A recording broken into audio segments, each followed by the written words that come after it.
As Mount St. Helens erupted and the skies went dark, Nat Turner, a religious man, believed that it was a call from God to begin a slave rebellion. In 1619, before Turner's rebellion, the first slaves were forcefully brought to American soil, which would begin a long-term period of enslavement and oppression in the United States. Later in the 17th century, the first rebellion would take place, known as Bacon's Rebellion. Their rebellion consisted of mostly slaves and Native Americans, and when it ended, it separated colonists as white people received much smaller punishments than slaves and Native Americans. Another crucial event was the Missouri Compromise. Although the intentions for the compromise was to prevent issues with the North and the South, the compromise ended up sectionalizing the North and the South, and eventually led Nat Turner to prepare for a heated rebellion. During this time, patience was growing thin on the topic of slavery, and the North and South were disagreeing more than ever before. Nat Turner's rebellion increased sectionalism in the United States before the Civil War because of the conflicts between the North and the South, the attacks on anti-slavery media, and the government.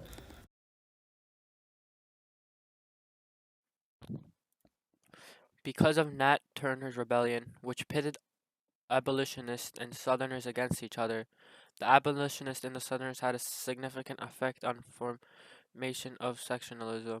Thomas Wentworth, an abolitionist, that said these murders were defended, as Nat Turner defended his, a fearful blow must be struck. Him saying Higginson defended Turner's slaves uprising, pointing out that his troops were amazingly self-possessed.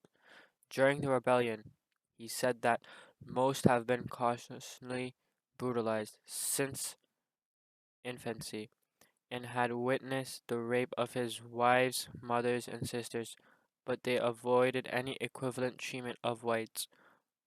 Others presented the uprising as an act of patriotic protest in the spirit of the American Revolution. Therefore, the uprising continued to have political consequences throughout time, particularly within the abolitionist movement.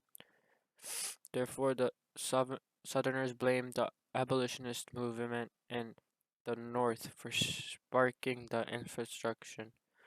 Therefore, anti-abolitionists feared that if slaves were released, it would lead to a horrific race war in which freed slaves would be murdered, in which those who favored slaves immediately blamed the uprising on abolitionists. After Turner's rebellion, the South saw what he did, and the South remembered him with honor, and has impacted the Southern attitude to events such as John Brown's raid. Turner may have also influenced Brown's behavior in Harper's Ferry. Turner, the perfectionist of the rebellious slave, demonstrated to Brown that blacks were willing to fight and impacting the abolitionists in many ways.